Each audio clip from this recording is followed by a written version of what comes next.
Support for this podcast comes from the law firm of Davis Malm. Whether you're a developer, property owner, manager, or commercial tenant, their real estate attorneys know the lay of the land, not just the law. Learn more at davismalm.com. WBUR Podcasts, Boston.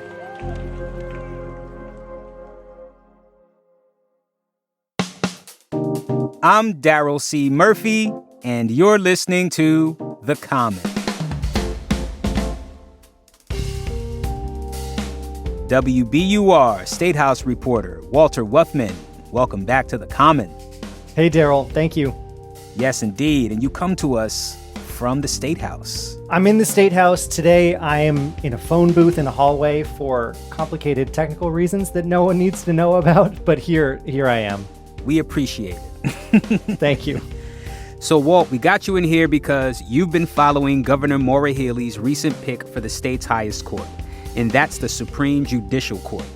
The governor chose appeals court judge Gabrielle Wolohojian, someone who has served as an appeals court judge for 16 years and is well respected for their judicial court record. But one part of her background that folks seem to be stuck on is the fact that she was a longtime romantic partner of Governor Healey. So, Walt, before we get into all of that, just define for us what the Supreme Judicial Court is and why getting appointed to this court is such a big deal. Yeah. Just like how the United States has a Supreme Court, which is the highest court on all legal matters in the country, here in Massachusetts, we have our own state Supreme Court, which is called the Supreme Judicial Court. And an interesting fact is that our SJC is actually the oldest continuous appellate court in the entire country. There are 7 judges who serve on the state Supreme Court, and they have the final say on all matters of the law in Massachusetts. So it's old, it's important. So whenever there's a vacancy, whenever there's an opening, it's a big deal about who's going to fill it. It's old and it's important. Yes. Understood.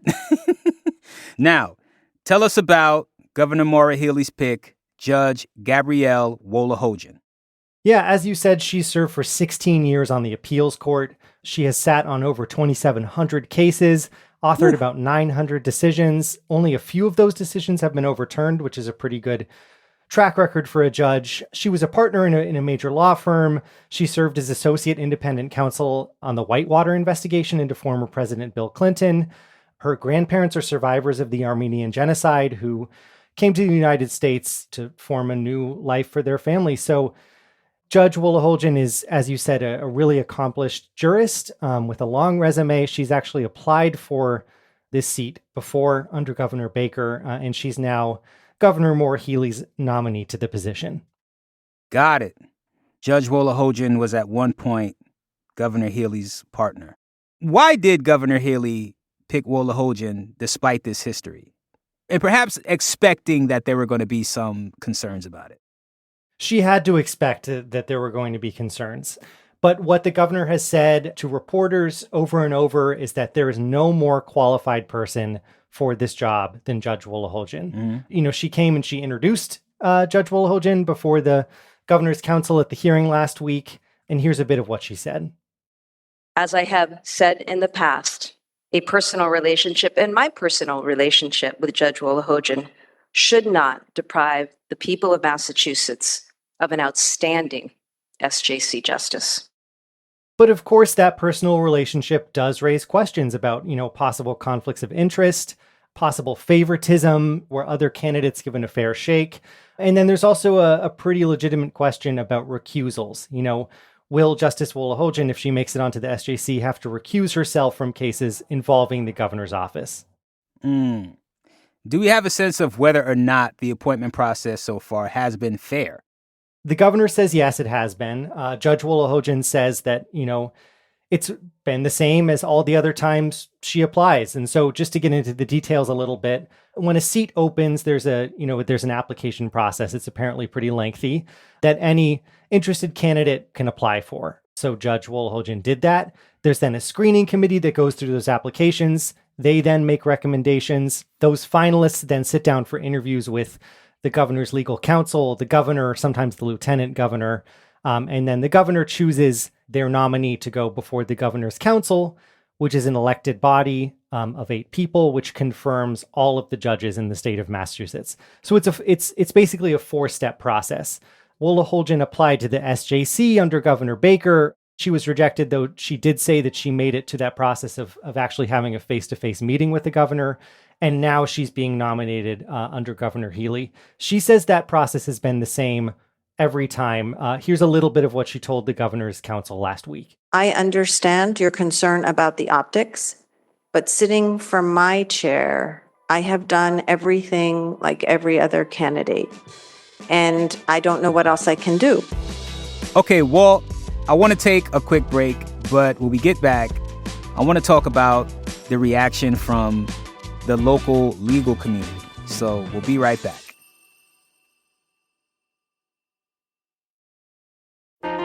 Politics has never been stranger or more online, which is why the politics team at Wired is making a new show, Wired Politics Lab.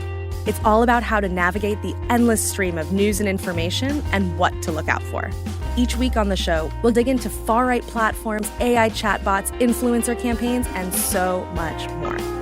Wired Politics Lab launches Thursday, April 11th. Follow the show wherever you get your podcasts. And we're back with WBUR State House reporter Walter Wuthmann.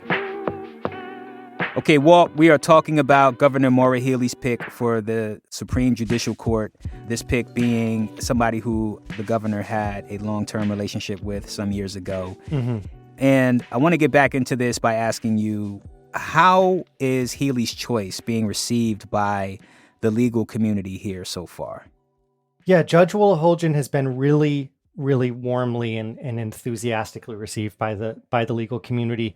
Earlier this month, when the decision was first announced, and a lot of eyebrows were raised, WBUR reporter Deb Becker and I spoke to a lot of lawyers, defense attorneys, and prosecutors, judges, and everyone has great things to say about Judge Wolohojian, and her long and accomplished resume, which we've already been through. There has been some opposition, of course, especially from the Massachusetts Republican Party. They opposed her decision right at the start and asked the governor to withdraw her name.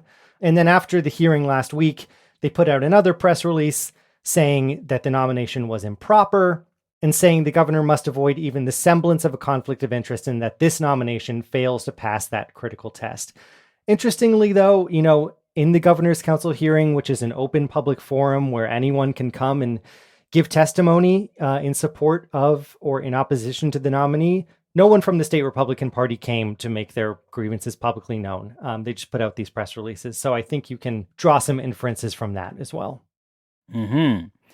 So Judge Wolohojian had one confirmation hearing last week, right? That's right. And she could be confirmed this Wednesday. As soon as this Wednesday. Yeah. How did that session go? It was really warm. Some have compared it to a coronation, which is not atypical. The governor's council usually does approve judicial nominees, but given the high profile and, optically complicated nature of this nomination, I think some people thought it might be a little more contentious than it actually was. The 7 people who serve on the governor's council currently were all extremely warm. At least 3 of them indicated that they were going to vote to approve her. A 4th sort of said the same thing as well. She just needs a majority vote to be approved to the SJC. I would not be surprised if it ends up being a unanimous vote. Mm-hmm. One member of the governor's council, Tara Jacobs, she has really been struggling with the optics of the situation, of the governor nominating a former romantic partner to a seat on the highest court in Massachusetts, and did sort of go back and forth with Judge Wolohojian on this.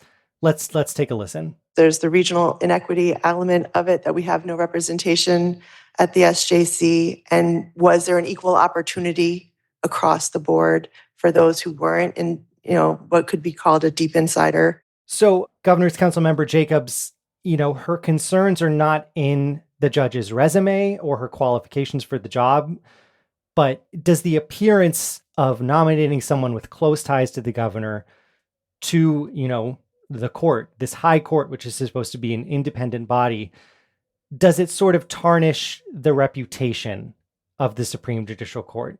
Could it reduce people's confidence when they go before the SJC that they're getting a fair shake? Speaking of a fair shake, I want to go back to the issue of recusal.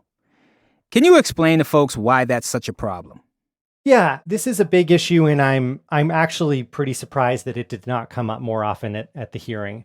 So when Judge Wolohojian was actively in a relationship with Governor Healey, when Governor Healey was the state attorney general, she recused herself from all cases involving the attorney general's office.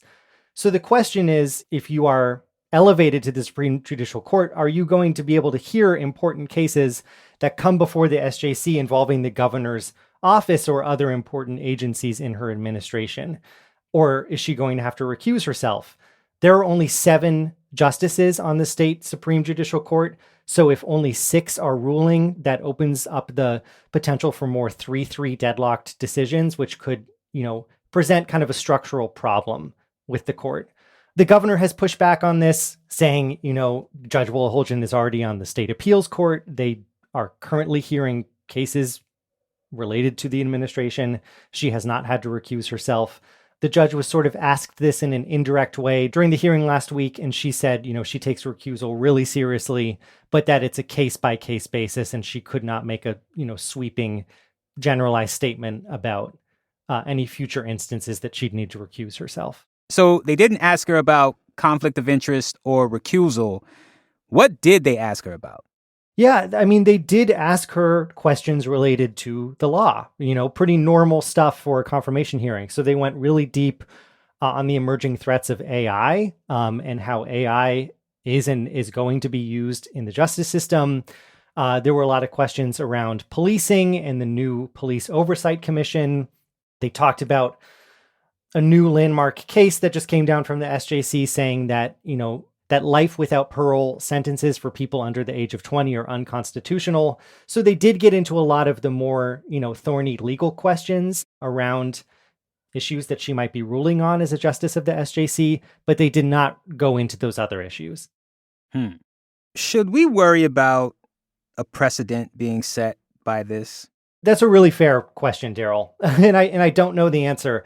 Some have pointed out, look, this is a pretty stark example of a governor nominating someone that they are very close with, or at least used to be very close with. But it's not atypical for governors to nominate friends of friends, people they have really high opinions of to these really important seats. It already is criticized as kind of an insider's game. The legal community is very small and privileged and elite in Massachusetts. And so this is as I said, a pretty stark example of it, but maybe not as atypical as someone might think. Mm-hmm. Should we expect a victory here for Maura Healey? I think it's pretty safe to say that Judge Wolohojian is going to be confirmed by the Governor's Council as early as Wednesday, as we said, if not next week, and that she will be the newest member of the state Supreme Judicial Court. Walt, thank you for taking the time to come talk with us. We know you're busy over there at the State House, so thank you so very much. Thanks. Thank you, Daryl. And that's our show for today. Thank you so much for listening to The Common. If you like what you're hearing, head on over to wherever you listen to podcasts, especially Apple or Spotify. Rate and review us. Let us know how you're liking the show. We would really, really appreciate it. Also, if you want to get in touch with us, hit us up on Instagram at WBUR The Common, or send us an email at thecommon@wbur.org. I'm Daryl C. Murphy, and I will talk to you tomorrow.